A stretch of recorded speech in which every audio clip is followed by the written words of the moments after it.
Hello, everyone. I'm thrilled to be here today with Peter Schnurrenberger, the Chief Safety, Health, and Environment Officer at Roche Group. Peter has been a leader at Roche and at the World Environment Center for many, many years. And we're speaking to Peter today on the event of his retirement. So we're sad to lose an active colleague at WEC, but thrilled for Peter that he can enter this new chapter. And we look forward to continuing association with WEC. But we wanted to take this opportunity to ask Peter to share his reflections on his work and on the work of WEC as he makes this transition. So thanks for doing this, Peter. We're doing it virtually because of the pandemic, but also because you're sitting in Europe and I'm sitting in North America. But it's lovely to see you as always. Thanks for doing this. And if I might, I just wanted to lead off with a question. You've been the chief SHE officer at Roche. You've been driving sustainability for 37 years in the company. And Roche has developed to be one of the most respected and leading companies in sustainability, also thriving in the financial markets. So you can certainly look back on your career as a success story. In fact, you've been hugely responsible for it as an individual. So what has allowed you to have that impact? How have you been successful in making sustainability a strategic priority at Roche? So first of all, thank you very much giving me the opportunity to look back a little bit and give maybe some advice of what I've learned over the time. There are several success factors which need to go hand in hand. First, Roche still has a family as a majority shareholder. This family wants their company to be a sustainable company. The speaker of the family, Andre Hoffmann, says, "We are not here to make money. We are here to serve society." And be sure, this helps a lot to make a company more sustainable. So they push us for ever more sustainability. Second success factor, since long we have set short, mid, and long-term goals. All parts of the organization have been asked to develop their own action plans to support achievement of these goals. And this was a real driver of progress. Third, we have a decentralized organization, which means responsibility is with local management in all the countries around the world where we operate. They develop local plans for sustainability actions like country-specific access to medicines or zero greenhouse gas plans. Another success factor, we employ sustainability professionals who are embedded in the business. So it's not just a side job, it's embedded in the business. And many activities are developed bottom up from these affiliates. And we may not be the most brilliant in communicating about our sustainability successes. We rather use our resources to do what is needed instead of speaking about what would be needed. Thank you, Peter. A lot there that our other members can learn from for sure. And speaking of our members, I mentioned that you have been an active leader as a member of WEC for 17 years, I think, certainly more than 15 years. You've been a member, you've been on our global board of directors, you've been chair of our European supervisory board, and you've sponsored many of our important roundtables over the years. So if you would just look back and why have you put so much into WEC? What about this organization has been valuable to you and to Roche? There are several aspects. First, the thought leadership. These events and activities of WEC, they give us many new or additional insights in many sustainability topics. We can learn from others. On the other side, these events and activities give us the opportunity to share our knowledge with others and thus bring sustainability forward beyond our own company. This is a big value, I believe. And these events bring together not only business representatives, but also academia and NGOs who bring diverse views into the discussion, thus broadening the range of possible solutions.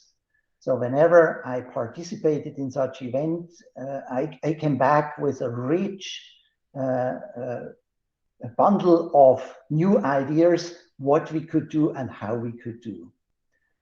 I also value the on-the-ground projects of WEC, which are helping many small and mid-sized companies in many countries to make progress in their efforts to become more sustainable. And with our membership, we can support such activities. Companies who have been supported by WEC can also become like a seed crystal for sustainability in a region. So there is a multiplying effect of such activities. And last but not least, I have found good colleagues across a broad range of businesses, from leisure to high tech, whom I can contact and discuss controversial sustainability topics and learn from them. Wonderful. I'm thrilled that WEC has been a great resource for you. I especially love that image of the seed crystals that the companies we support, the smaller companies we support, can become catalysts for progress in their regions. So thank you for that. So, would love to get your insights on the field of corporate sustainability broadly. You've been involved in the effort for over 30 years.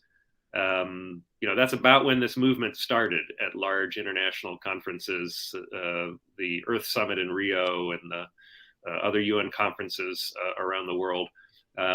Business began to take a strategic interest in the environment and sustainability. If you put yourself back at that time, how did you think we would look today? Would you have expected we would be at the place we are? Where on the one hand, the challenges remain and have not been addressed, but on the other, business is such a big part of the debate and offers such a big part of the solution. Would you have believed that Roche, for example, would have changed so much and become such a sustainability leader? So just tell us how you evaluate progress over your career and where are we now? What's ahead of us, and will business be able to play the role we want it to play? Yeah, I would say 30 years ago, even the size of the problem was not clear. So that was not seen at that time, although there were some people speaking out about it, but the real size of the problem was really not clear. And even more, it was not clear how to solve these problems at that time. So many thought they are insurmountable, which then also for some meant they did not act. If you feel you can't do anything about it, then you don't act. But we realized that there are problems, big problems.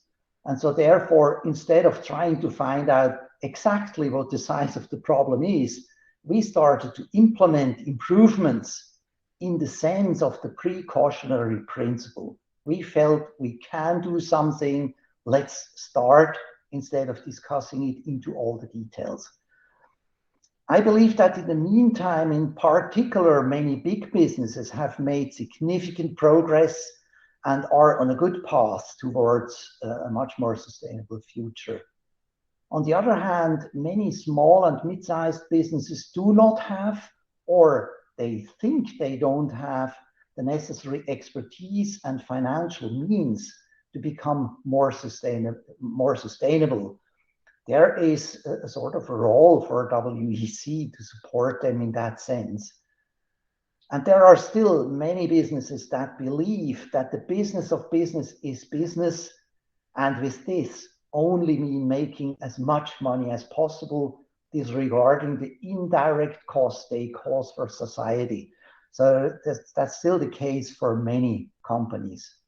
Unfortunately, these companies also actively lobby to hinder fast developments towards more sustainable businesses, because they believe they would earn less money with doing so, which definitely is wrong if you look at our company, how this went hand in hand. Over the years, also governments have started to take their responsibility and have introduced legislation and programs to improve sustainability. Unfortunately, there are many countries who are lagging massively in this respect. And unfortunately, the legislation in many cases is overly bureaucratic and thus not efficient at all. So resources are used up for bureaucracy instead for really improving the situation. And also the private households did not make a lot of progress, but they would be a very important player. Or with other words, there is still a lot to do. As global society, we are behind the path we should be on. Just have a look at greenhouse emissions. While society was able to slow down growth, it's still a growth. And we should be on a downward path since long. So we are really not where we would need to be. This means also that the necessary efforts to avoid a catastrophic outcome, this is becoming bigger every year. So the effort is bigger every year the longer we wait with action. So businesses and organizations like the World Environment Center can play an important role in this change process. Many businesses are becoming part of the solution rather than just being the problem. So they have learned that they can really contribute things as a business which will improve the situation. And we will not achieve the goals without such businesses. Thank you. I was particularly struck your vision for WEC, that we can play a role with what we're calling the next tier of companies, beyond the big global companies that have understood and acted on sustainability. There are many, many who aren't of that scale who are new to the issue. And that's certainly a call we're hearing and heeding, and we're committed to developing that next tier of members. So thank you for that vision. I have a follow-up question, if I may.